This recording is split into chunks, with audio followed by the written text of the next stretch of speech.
Hello, and welcome back to Electrical Fundamentals. This particular module is a part of the Introduction to Three-Phase Motors. We will be primarily focusing on how to calculate the synchronous speed of the rotating magnetic field in the stator. Then, we'll be looking at calculating the percentage slip, which is the difference between the rotating synchronous magnetic field and the actual RPMs or revolutions per minute of the rotating assembly.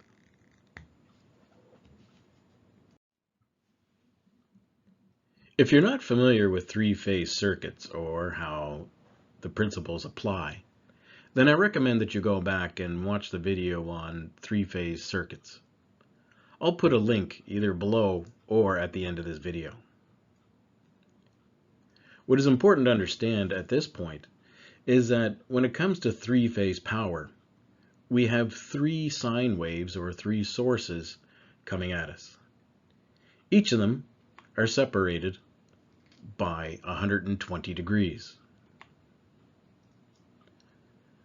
Often we refer to these as A, B, and C, or 1, 2, and 3. Here in Canada, we typically use red, black, and blue to represent our three-phase power, or lines. Since there's three of them, and a sine wave is basically a circle over time, we can take our 360 degrees in our circle, divide it by 3, which gives us a separation of 120 degrees equally from each of our phases. Sometimes there is a fourth wire or a fourth conductor. This fourth wire can be a common point if it's a Y connected load, but not necessarily is it always a neutral.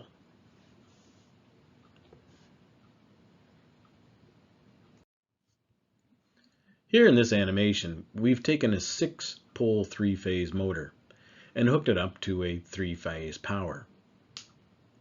In this particular animation, they use blue, red, and green for their phases. Since I have a three-phase motor and I have 6 poles, we can divide the 6 poles by 3 phases to give us 2 poles per phase. If you remember your magnetic laws of induction, as a current goes through a wire, it sets up a field. The direction of the field is directly related to the direction of the current. So as our sine wave changes voltage, the current changes in the pole piece, thus changing the magnetic field. So if you just focus on the blue sine wave and see how the current is changing or the voltage is changing from positive to negative, you can see the blue arrow from the A poles bouncing back and forth, the arrow indicating the direction of the magnetic field. So that as the current changes direction, the magnetic field changes back and forth.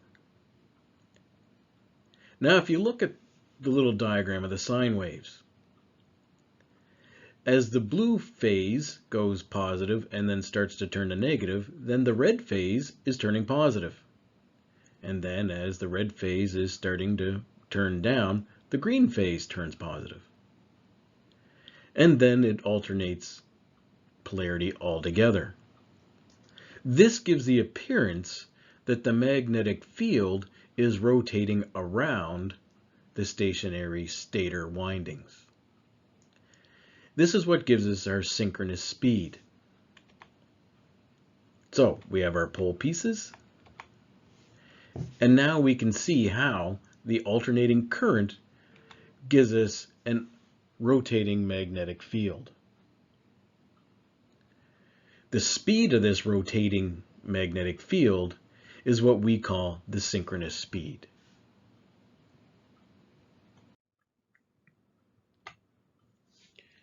Now we have a basic idea of how we can have a rotating magnetic field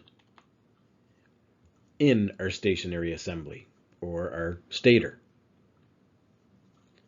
But we don't have a motor yet. So what we do is we add either a wire wound or a squirrel cage rotor to the middle. Basically, it's a set of conductors tied at the end, forming loops. As the synchronous field rotates around these conductors, a field cutting a conductor induces a current. So now I have a current induced in my wires in my rotating assembly. A current passing through a wire, well, that sets up a magnetic field. The field that is generated in the rotating assembly is opposite of the synchronous field that's generating it. Opposite magnetic fields, well, they're attracted. And so the rotating assembly starts to follow the rotating magnetic field of the stator. The speed of the stator will never reach the synchronous speed of the rotating magnetic field because you need the cutting action. Without a cutting action between the magnetic field and the conductors of the rotor, no current would be induced into the rotating assembly. Thus, the rotating assembly wouldn't have any magnetic field, and so the motor wouldn't be able to develop any torque. So the rotor will never reach synchronous speed in an induction machine. And that is how a motor develops torque. The synchronous rotating magnetic field cuts the conductors in the rotor. A current is induced into the conductors of the rotor.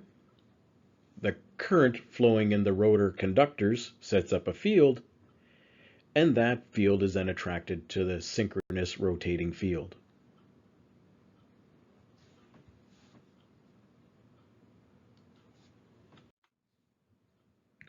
So why is this important?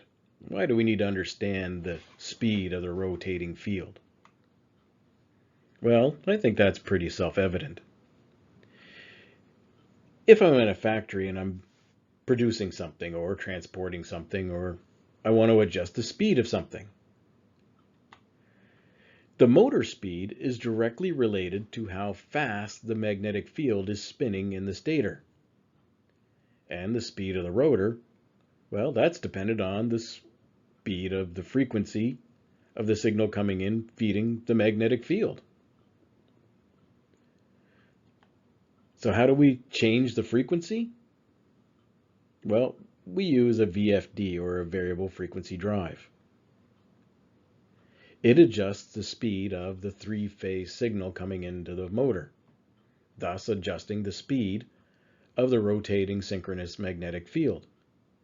The field induces a current or another magnetic field in the rotor, and then the rotor follows the synchronous magnetic field.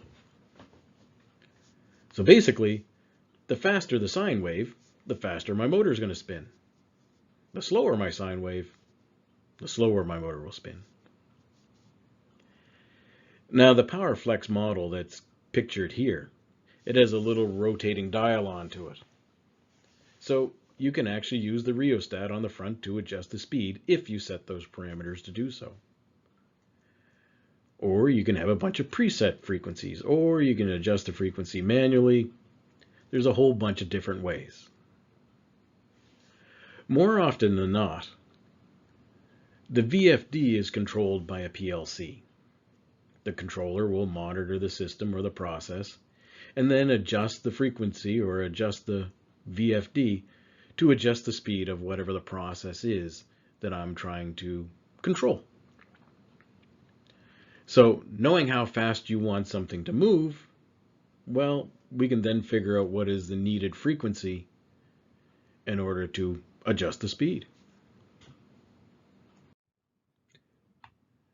So there's certain things we need to know in order to make calculations for speed. Here we have a 6-pole 3-phase motor. We're going to have our rotating magnetic field in here based on the frequency that we put in. So the number of poles is important to us, as well as the frequency of the sine wave coming in, because the frequency determines the speed of the magnetic field.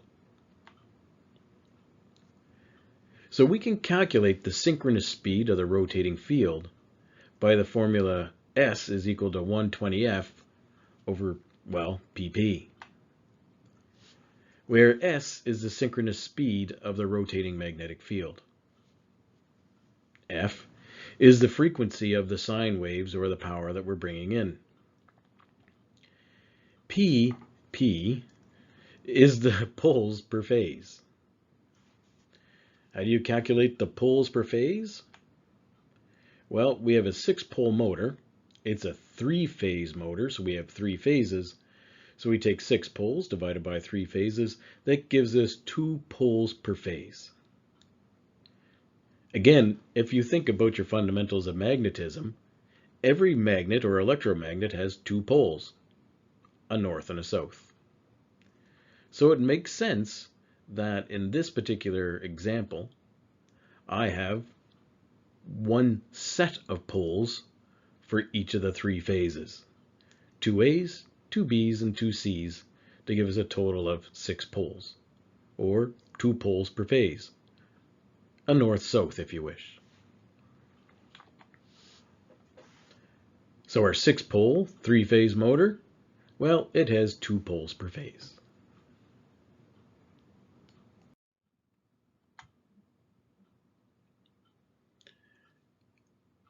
So here we have our rotating magnetic field, and we know that the synchronous speed can be calculated from 120F over pp, where pp is poles per phase. As we said earlier, our 6-pole motor has 2 poles per phase. So now we can actually calculate the synchronous speed of the rotating magnetic field when we know what the applied frequency is. So let's calculate out the synchronous speed for a 60 Hertz signal. So S is equal to 120F over pp, which means that it's 120 by 60 Hertz divided by 2 poles per phase, and that will give us a rotating magnetic field of 3,600 RPMs. What if we increase the speed to 75 Hertz? Well, our frequency is now faster, so it would make sense that it's going to make its trip around our stator quicker. And sure enough, when you do out the calculations, our magnetic field would be spinning at 4,500 RPM. What if we should double the frequency to 150 Hertz? Well, now our sine waves are coming at us much, much quicker.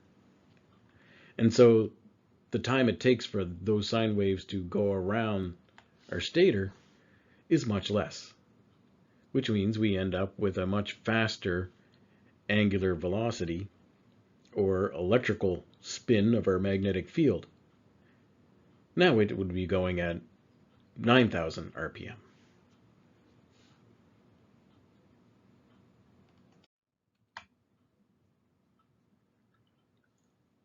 So previously we looked at just changing the frequency on a 6-pole motor. But what if we change the number of poles? Here we have a 12-pole 3-phase motor, and applying the same principle where we've got 12 poles and we have 3 phases, that gives us 4 poles per phase. In the diagram here, you can see where they're color coordinated. You can see there are 4 green poles, or 4 red poles, or 4 black poles. So our 12-pole motor has 4 poles per phase. So taking that into consideration now, and we apply our frequency, we can calculate out the synchronous speed for our 12-pole motor. Since there's more poles, it'll actually take more time for our sine wave to make it around our stator. So at 60 Hertz, our 12-pole motor, which has 4 poles per phase, will be running at about 1800 RPM. If we increase that to 75 Hertz, well, then we'll be going at 2250 RPM. And should we double the speed to 150 Hertz, well, that'll get us up to 4500 RPM. When you're adjusting the frequency for a given motor, it's very important to check the specs on the motor itself to see what the maximum rotational velocity of the rotor is. Your limiting factor is the bearings. They can only take so much stress before they start to come apart. So now's a good time for us to talk about slip. What is slip? Well, again, during this presentation, we're talking about induction machines. That's where I have a stator with a rotating magnetic field. And the speed of that rotating magnetic field is what we call the synchronous speed. That rotating magnetic field then cuts conductors in our rotor. The field cutting the conductors sets up a current in our rotor. The current then sets up a field in the rotor, and the rotor starts to follow the rotating magnetic field. Again, if you remember your laws of induction, I need a cutting action between a field and a conductor in order for there to be an induced current in my rotor. The speed of the rotor will never reach the same speed as the synchronous rotating magnetic field. It'll never be in sync with it. Because if it did, there'd be no cutting action. If there's no cutting action, there'd be no induced current. No induced current, well, no magnetism in my rotor. And thus the motor would have no torque. So there's always a difference in speed between the rotating magnetic field and the actual rotation of the rotor. The difference in speed between the rotating magnetic field and the rotating assembly is what we call slip. And normally we represent this as a percentage or percent slip.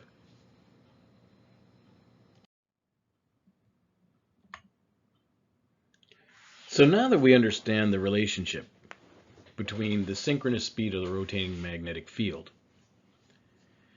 and the eventual rotating speed of the rotor, and that it's necessary to have some cutting action and some slip, we can do some calculations based on what we know.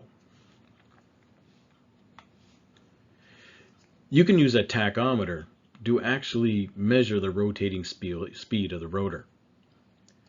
Then, using the frequency and knowing the number of poles, you can calculate the synchronous speed of the rotating magnetic field, which would allow you to calculate the percent slip. In some applications, you may look at and decide what is an acceptable amount of deviation from the synchronous speed and the actual speed. The great thing about induction machines is that as you load up the rotor and you slow it down, you actually increase the cutting action because the synchronous speed of the rotating magnetic field is constant. Increasing the cutting action means that you increase the amount of current that's induced in the rotor. Inducing more current means you've got more magnetism in the rotor. Thus, your motor will develop more torque.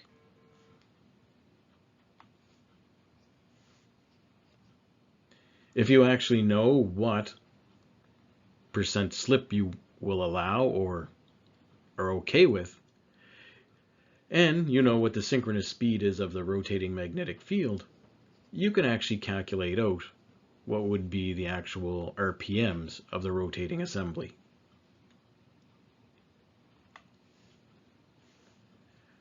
Probably the most important calculation, or maybe the most common calculation that you'll make, is figuring out what is the actual frequency that is needed for a given synchronous speed. So, if you know how fast you want the magnetic field to spin, and you may get that from an acceptable amount of percent slip, you can calculate your way back to what is the frequency that is necessary in order to give you the rotational speed that you require. Then you can adjust your frequency drive accordingly.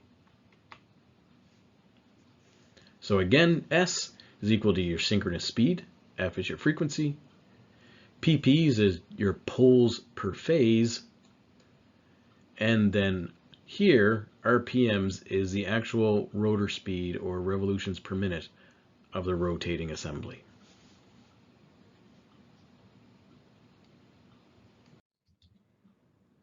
So now that we have that all under our belts, so to speak, we can now do some calculations. So let's do a sample calculation on calculating the actual shaft speed, or RPM, of the rotating assembly.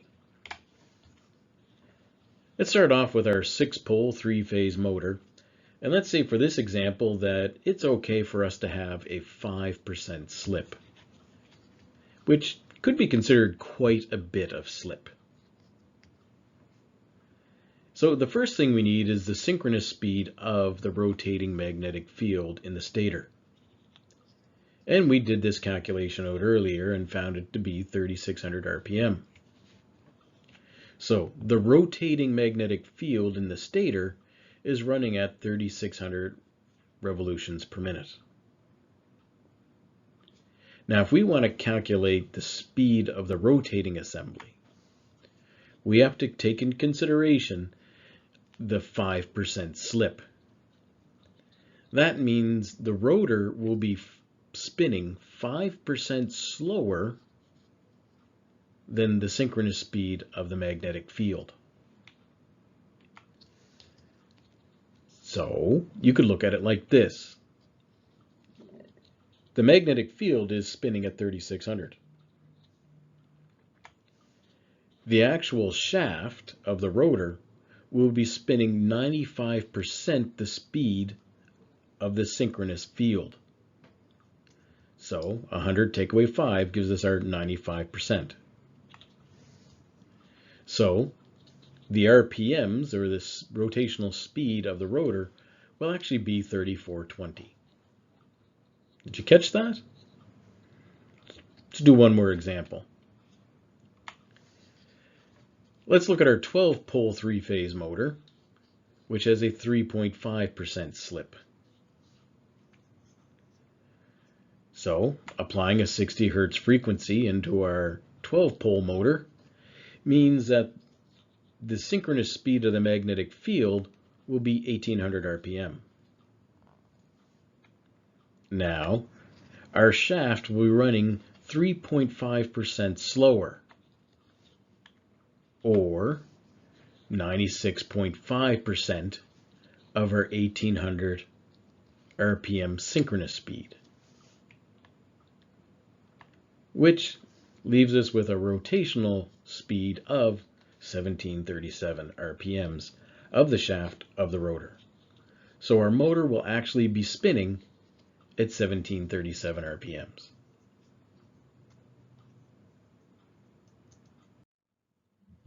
Next, let's do a calculation of percent slip. Now this one can be a little bit tricky, and I'll explain why as we go along. So again, the formula for calculating the percent slip is looking at the difference, or basically the percentage difference, between the synchronous speed of the rotating magnetic field versus the actual speed of the rotating assembly, or the shaft speed, and converting that into a percentage. Now, the actual rotational speed of the shaft isn't that hard to get. All you need is a tachometer to measure the speed of the rotating assembly. So let's say we did that and we got 1,750 RPMs. So now we have the shaft speed. The slight challenge is, what is the synchronous speed? Because right now I don't have any additional information. I don't have the number of poles. Typically we would have the frequency. You would know what the frequency coming in is from your source, because you've either set it or it's been given to you by your utility provider, such as 60 hertz. So what do you do for S? Well, the kind of general rule of thumb for North America anyways, since we have 60 hertz, is to round up your RPMs to the nearest 100 that is a multiple of 60, again because of 60 hertz. So in this example, we would take 1750, rounded up to the nearest 100, and that ironically works out to be 1800. And 1800 is one of the values that we calculated earlier. And it's a multiple of 60. So this should work for us. And again, it's a workaround is what it is. So having our RPMs of 1750, and now guesstimating that our synchronous rotating field is 1800 RPMs, we can now calculate the percentage difference between those. So using our formula, subbing in the values, where we've got 1800 take away 1750 over 1800, which is basically 50 over 1800. That would give us a percent slip of 2.77%. Your percent slip really shouldn't go very high. It would be out of the norm to have something in double digits. So for a general rule of thumb and a workaround, this seems to work fine.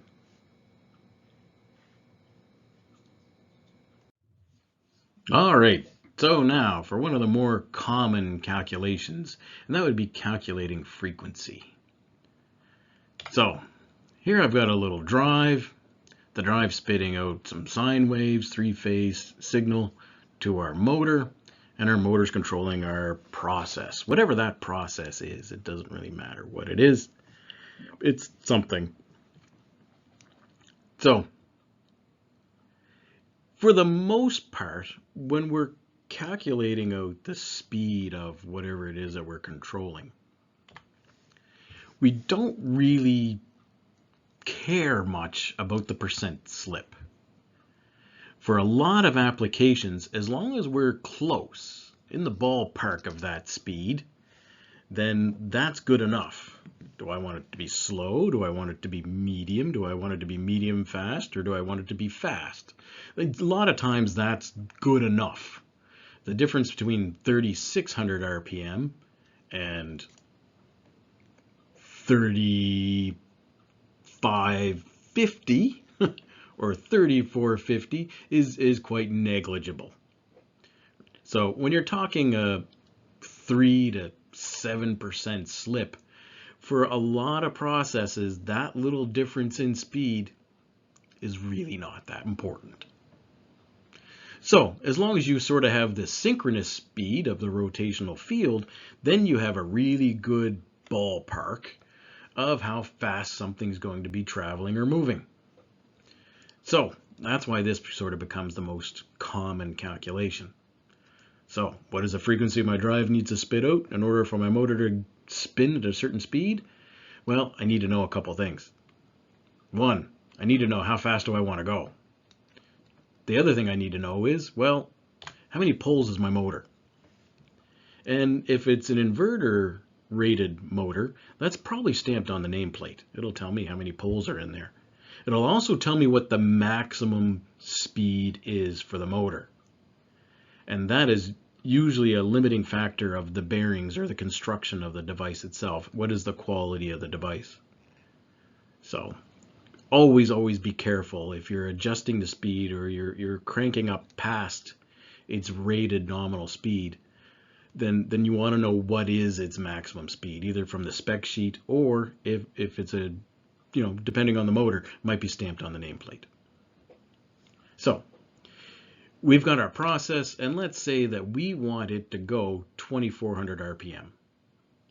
So we just have our 6-pole 3-phase motor, which means we have 2 poles per phase. We want to go 2400 RPMs. We just got to plug that into our formula, and sure enough, our frequency drive has to spit out 40 hertz for us to go approximately 2400 RPMs, plus or minus minus the percent slip, not plus. The rotor's not going to spin faster than the synchronous speed of the field. Can't happen. Cool. So let's say that we need to speed that up, and now we want this thing to go 6,000 RPM. Well, again, you just got to plug that in, which means that our frequency drive would have to spit out a frequency of 100 hertz for our dear little motor here to run at 6,000 RPM. Let's say that we're way behind production and all that kind of thing, and it's time to get a move on, or somebody just doesn't like the motor at all, and they want this poor little thing to rev up to 15,000 RPMs. So again, double check, see if that's within the rated speed of the motor and allowable before it flies apart. Plug that into your formula, and your drive would have to spit out 250 hertz for our motor to be approximately 15,000 RPMs. So there you go, there you have it. I hope that helps. So there you go, and there you have it. I hope you found this helpful. We looked at calculating the synchronous speed and what is the synchronous speed and what do we mean. Also the percent slip and how that relates to the actual RPMs of the motor itself. And finally, we looked at calculating the frequency to generate the synchronous speed of the rotating field, which for most applications is going to give us more or less the rotational speed of the motor. So if you enjoyed this video, feel free to hit the like button. Also, if you want, subscribe to the channel and find out more great monkey tales. Until next time, thanks a lot.